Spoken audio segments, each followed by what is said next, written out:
Oi, meus amores, tudo bem? Eu sou a fonoaudióloga Joyce Telles, especialista em linguagem infantil e pós-graduada em autismo e aba comportamental.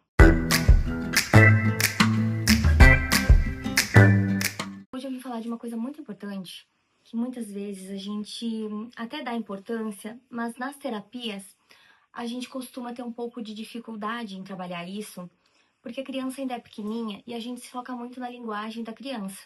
E a gente quer colocar aquela linguagem, porque os pais também estão muito eufóricos, querem aquela linguagem, né? Querem adquirir aquilo e a criança não fala e demora. E isso é um ponto muito importante para nós, fonoaudiólogos, e que temos um trabalho gigantesco em fazer essa criança se comunicar bem, né? E a gente sabe que a comunicação ela tem uma plasticidade cerebral um pouco mais curta, né? Tanto para a comunicação quanto para os outros comportamentos que essa criança tem que fazer. E a gente às vezes não dá devido valor para essa situação que eu vou trazer para vocês. O que eu trago hoje para vocês? Rigidez cognitiva. A rigidez cognitiva, ela está dentro das funções, das nossas funções executivas, certo? Você sabe o que é rigidez cognitiva? É quando aquela criança autista, né, ela tem um hiperfoco em letras. Vamos botar um exemplo que ela tem um hiperfoco em vogais, né? Que muitas crianças gostam, então, ali das vogais. Só que aquela criança, ela quer seguir um padrão. Ela quer seguir A, E, I, O, U. Quando a gente tira essas vogais, embaralha e dá pra ela já sabe fazer as vogais, tá? Então, quando pede A, E, I, O, U, ela sabe fazer, né? E muitas crianças sabem, se você diz, uma palavrinha com A, ela vai saber, avião, aranha, né? Uma palavrinha com E, elefante, né? Então, ela vai saber te sinalizar. Ela tá tendo uma linguagem, certo? Mas quando eu movimento essas letras, movimento as figuras dos bichos e dou para ela a letra I, para ela iniciar com a letra I, ela entra em crise e ela começa a gritar: não quero, não quero. O que é isso? Rigidez cognitiva. Ela quer manter aquele padrão. E isso acontece muito, gente, quando a gente tem brinquedos de encaixe que seguem uma sequência e a gente vai brincar com a criança e ainda aquele profissional não sabe que ela tem uma rigidez cognitiva e que isso é muito importante. Então, o profissional não sabe como agir, os pais não sabem como agir e continuam fazendo aquela criança chorar sem fazer um comando adequado, né? Eu utilizo em todas as minhas terapias, então eu utilizo o comando ABA, né? O ABA, que é uma estratégia naturalista, que eu aprendi num dos cursos que eu fiz. E esse é um comando onde a gente é um embasamento científico que a gente utiliza com a criança autista e a gente sabe que funciona, né? Então, esse método que a gente diz que é o método ABA é um método que a gente utiliza e que o que mais funciona e nos dá retorno no prognóstico dessa criança e faz essa criança evoluir. Então, voltando, quando a gente movimenta, ela fica com essa rigidez cognitiva, né? E aí, muitos profissionais fazem o quê? Deixam. Ou eles insistem e a criança entra em crise e eles não sabem como agir, ou eles deixam a criança colocar de volta e isso só vai o quê? Reforçando essa rigidez cognitiva. Outro ponto também de rigidez cognitiva é quando essa criança faz em casa, né? Que ela não quer ir tomar banho, ou que ela tem uma sequência de que tomar banho, secar o cabelo primeiro, né? Fazer tudo regrado. E aí, quando é necessário sair dessa movimentação, ela é rígida em sair disso.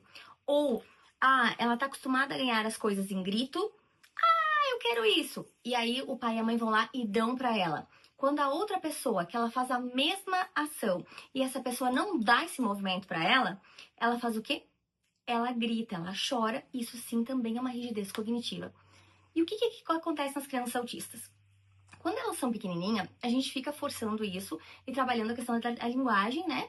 Eu, por sua vez, já trabalho junto com a rigidez cognitiva, né? Porque eu trabalho muito com cognição, linguagem, né? Então a gente já trabalha junto. Só que quando essa criança, ela adquire uma fala funcional, que a gente diz, né? Que é aquela fala onde consegue conversar, uma fala onde ela consegue pedir, se comunicar muito bem, ela começa a apresentar muito mais rigidez cognitiva, porque ela vai crescendo. Ela vai crescendo e ela vai necessitando de outras terapias.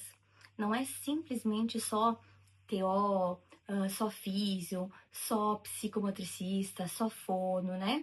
Não, ela vai crescendo e conforme ela vai crescendo e vai adquirindo tudo isso que ela já veio lá de pequenininho fazendo terapias, ela vai precisar o quê?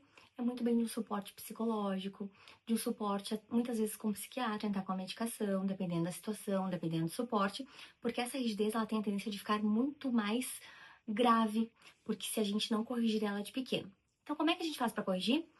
Toda vez que aquela criança for fazer a movimentação e for querer fazer, você vai baixar as mãozinhas dela na mesa e vai dizer: é a letra I. Você vai insistir com uma maneira natural e informando com ela que a letrinha A ou a letrinha I tá ali paradinha e ela vai pegar depois.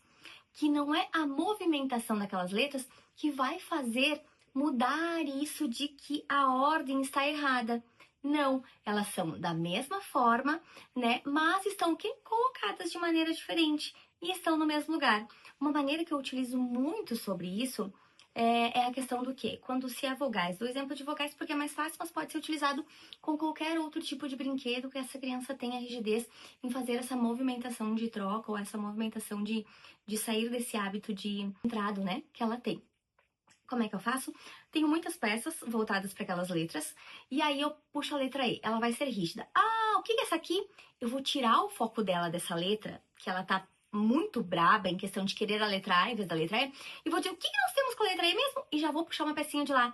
Ah, é um elefante. Sim, onde é que o elefante vai mesmo? Aqui. Agora nós vamos fazer uma com a letra A. Então, assim, essa movimentação rápida, onde tu sinaliza ela que ela tenha que olhar para tua boca quando tu pega outro movimento, faz com que ela tire esse foco de ficar gritando para aquela letra que ela quer mudar.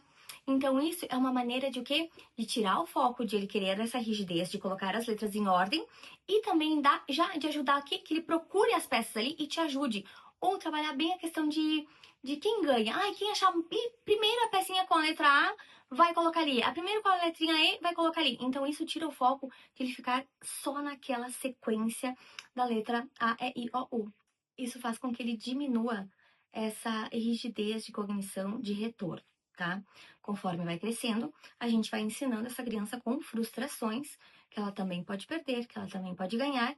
E isso também para a criança é muito difícil para a criança autista. Então, eu preciso que vocês observem muito bem na criança de vocês o porquê que ela grita quando você muda um garfo de lugar da mesa. Por que ela grita quando você põe o copo lá no lugar da pia, que não é aquele lugar. Se essa criança está em sala de aula, se ela gosta de colocar o estojo, né? Num lugarzinho, o lápis no outro, por que ela grita? Ou por que ela fica brava? Por que ela se atira no chão quando é colocado esses materiais diferentes dispostos na mesa dela, na sala de aula? Isso tudo, gente, é rigidez cognitiva. Então, eu quero que vocês compreendam muito mais a criança de vocês, olhem muito mais para dentro da criança de vocês e não só pelo exterior, mas por que ela está fazendo aquilo, o que está ocasionando nela aquela irritabilidade, aquele desconforto, né, de ela ficar braba.